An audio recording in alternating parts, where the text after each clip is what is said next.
अस्सलाम वालेकुम।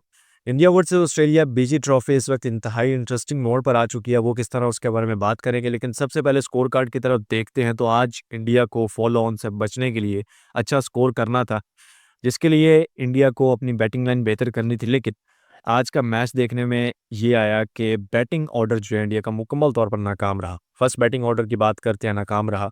उसके बाद मिडल ऑर्डर की बात करते हैं, वो तो मुकम्मल तौर पर ही मैं कह सकता हूँ कि बैक टू पवेलियन ऐसे ही चलते बने। इस तरह एक बंदे ने आकर इंडिया को संभाला है, उसके बारे में बात करेंगे। लेकिन सबसे सबसे पहले स्कोर कार्ड की तरफ देखते हैं। तो जायसवाल जो कि इंडिया की यंगस्टर प्लेयर है, उन्होंने 82 स्कोर किया 118 बॉल्स पर, 11 चौके, एक छक्का उनकी इनिंग में शामिल है। 69 की स्ट्राइक रेट के लिए बहुत अच्छा खेले, बहुत अच्छी शॉट्स खेली उन्होंने।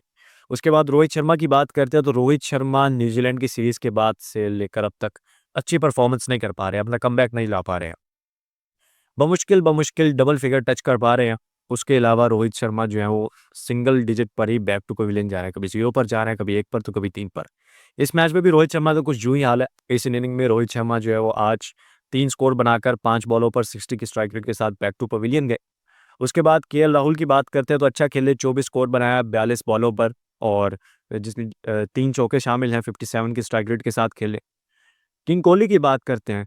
तो विराट कोहली भी अपनी पोजीशन में नहीं आ पा रहे हैं, कमबैक नहीं कर पा रहे हैं, क्योंकि विराट कोहली के साथ इस वक्त अवाम की बहुत उम्मीद है। चाहे अवाम गुस्सा है, लेकिन अवाम जो है 140 करोड़ अवाम जो है, और उसके बाद दुनिया में जितने भी विराट कोहली के फ़ैन हैं, वो तमाम के तमाम फैंस जो है विराट कोहली से उम्मीदें लगाए बैठे हैं कि चाहे गुस्सा है, लेकिन उम्मीदें हैं कि विराट कोहली सेंचुरी करेंगे और इंडिया को मैच जिताएंगे। क्योंकि ये देखने में आया है, अगर आप हिस्ट्री खोल लें, ये देखने में आया है कि जब भी विराट कोहली ने किसी भी फॉर्मेट में 100 किया, इंडिया के लिए 100 किया उन्होंने किसी भी फॉर्मेट में, चाहे वो ओडीआई है, टी20 है, टेस्ट है, तो वो मैच और वो सीरीज इंडिया लाजमी जीता है। ये विराट कोहली का जो सेंचुरी है, एक तरीके से विराट कोहली की सेंचुरी स्टैंप लगा देती है कि भाई ये सीरीज और ये मैच जो है इंडिया का है। तो इसीलिए अवाम जो उम्मीदें लगाती है, लेकिन विराट कोहली उम्मीदों पर नहीं उतर पा रहे हैं। हमने सेकंड मैच में देखा, विराट कोहली ने जो सेंचुरी मारी थी वो मैच इंडिया के नाम हुआ, लेकिन उसके बाद विराट कोहली कमबैक नहीं कर पाए, जिसकी वजह से मैच जो इंडिया के हाथों से निकला। और अब भी विराट कोहली कमबैक नहीं कर पा रहे हैं। विराट कोहली आउट हुए 36 स्कोर बनाकर 86 बॉलों पर, 4 चौके हम की इनिंग में, और 41 की स्ट्राइक रेट। सही खेले, लेकिन फिर भी स्ट्राइक रेट उनके रुतबे के लिहाज से बहुत कम है। और फिर उसके बाद बात करते हैं आकाशदीप की। तो 13 बॉल खेले हैं, लेकिन 0 स्कोर, 0 की स्ट्राइक रेट, 0 स्कोर है। उसके बाद ऋषभ पंत की बात करते हैं, जो कि विकेट कीपर हैं इंडियन टीम के। उन्होंने जो 28 स्कोर बनाया, 37 बॉलों पर 75 की स्ट्राइक रेट के साथ खेले। इस वक्त टीम में देखते हैं तो सबसे बेहतर स्ट्राइक रेट इन्हीं की रही है, ऋषभ पंत की। इन्होंने 3 चौके मारे, 28 स्कोर 37 बॉलों पर, यानी कि इन्होंने ओडीआई समझकर खेला, लेकिन आउट हो गए गलत शॉट मारने पर। फिर उसके बाद बात करते हैं रविंद्र जडेजा की, जिन्होंने 51 बॉलों पर 17 स्कोर बनाया। इनकी इनिंग में 3 चौके शामिल हैं और 33 की स्ट्राइक रेट के साथ खेले। उसके बाद अब आता है वो क्लाइमैक्स, अब आता है वो, यानी कि एक बंदा जिसकी वजह से, एक यंगस्टर जिसकी वजह से इंडिया और 140 करोड़ अवाम जो है वो खुश हो जाती है कि भाई अब उम्मीदें बच गई हैं। कि हम जहाँ पर हमें लग रहा था कि दोबारा से फॉलो ऑन में जाके हमें फंसना पड़ेगा, फॉलो ऑन पर मुनसिर होना पड़ेगा, वहाँ पर अब इस बंदे ने आकर जो है हमें बचा लिया। अब हमें फॉलो ऑन में जाने की ज़रूरत नहीं है, उस पर मुनसिर होने की ज़रूरत नहीं है, अब हम वैसे भी जीत जाएंगे। तो यहाँ पर मैं बात कर रहा हूँ नीतीश कुमार रेड्डी की। नीतीश कुमार रेड्डी आते हैं और थोड़ा स्लो खेलते हैं, पहले थोड़ी बॉल बीट करते हैं, देखते हैं कि किस तरह बॉलिंग अटैक आ रहा है, क्योंकि ऑस्ट्रेलिया का उस वक्त बॉलिंग अटैक बहुत ज़बरदस्त था।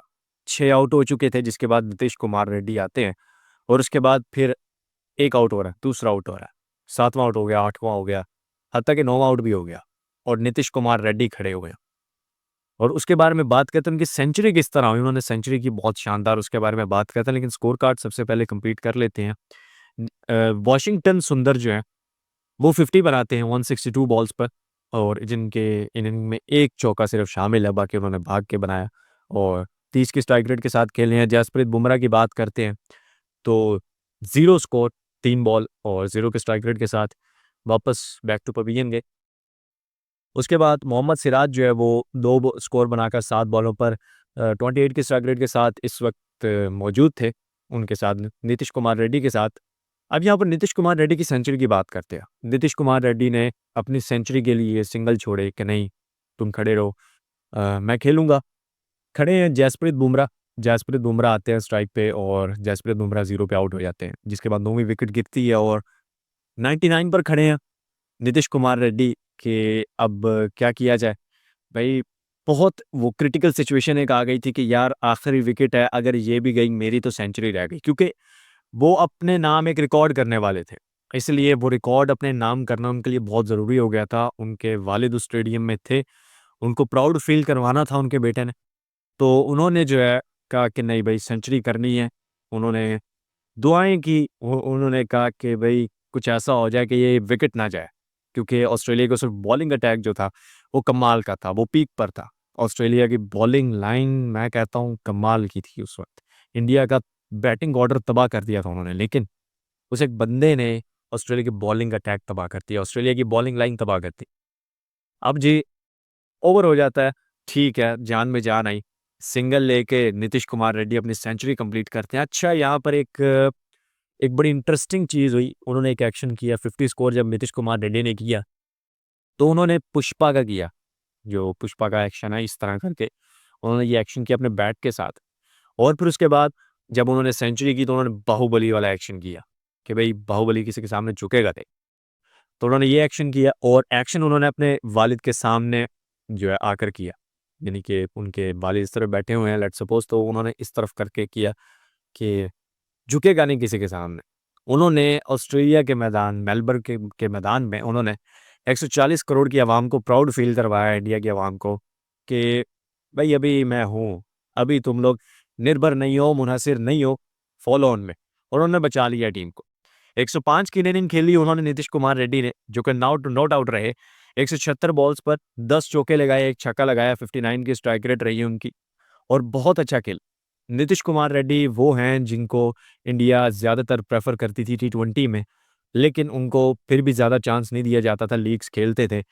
टी20 इंटरनेशनल में ज़्यादा उनको चांस नहीं दिया जाता था, लेकिन अब शुभमन गिल की जगह पर नीतीश कुमार रेड्डी को लाया गया। शुभमन गिल को ड्रॉप आउट किया गया, नीतीश कुमार रेड्डी आए और उन्होंने जो आते ही सेंचुरी मार दी, आते। और उन्होंने रिकॉर्ड में नाम क्या किया वो बड़ा इंटरेस्टिंग रिकॉर्ड है। सबसे पहले तो वो एक यंगस्टर प्लेयर बन चुके हैं इंडिया की जानिब से जिन्होंने टेस्ट में आते ही सेंचुरी किया। अब यहाँ पर वो तीसरे ऐसे प्लेयर बन चुके हैं। तीसरी प्लेयर किस तरह? सबसे पहले जो है जो इंडिया के स्टार हैं, इंडिया के जो प्राउड है, सचिन तेंदुलकर, उन्होंने 18 साल की उम्र में जो है टेस्ट टीम में आकर सेंचुरी की थी। और उसके बाद कपिल पाजी जो हैं, उन्होंने जो है 21 साल की उम्र में जो है सेंचुरी की थी। फिर उसके बाद अब नीतीश कुमार रेड्डी ने सेंचुरी की है और तीसरे यंगस्टर प्लेयर बन चुके हैं इंडिया की जानिब से जिन्होंने छोटी उम्र में सेंचुरी कर दी है टेस्ट फॉर्मेट में आते ही। और उन्होंने बहुत कमाल खेले हैं वो। मैं कहता हूँ बहुत ज़बरदस्त इनिंग खेले हैं। उनकी वजह से आज इंडिया फॉलो ऑन पर मुनहसिर होने से बच गया। अब इंडिया फॉलो ऑन पर निर्भर नहीं है, मुनहसिर नहीं है। अब इंडिया जो है खेलेगा क्योंकि इंडिया के इस वक़्त स्कोर कार्ड की बात करते हैं तो 358 स्कोर है इंडिया का, 9 आउट है। और ऑस्ट्रेलिया की बात करते हैं, ऑस्ट्रेलिया का 474 स्कोर था और अब इंडिया जो है 116 रन्स के साथ ट्रेल पर है। अब इंडिया को 116 रन्स चाहिए और इंडिया जो है वो जीत जाएगा, फिर ये टेस्ट मैच अपना नाम कर लेगा।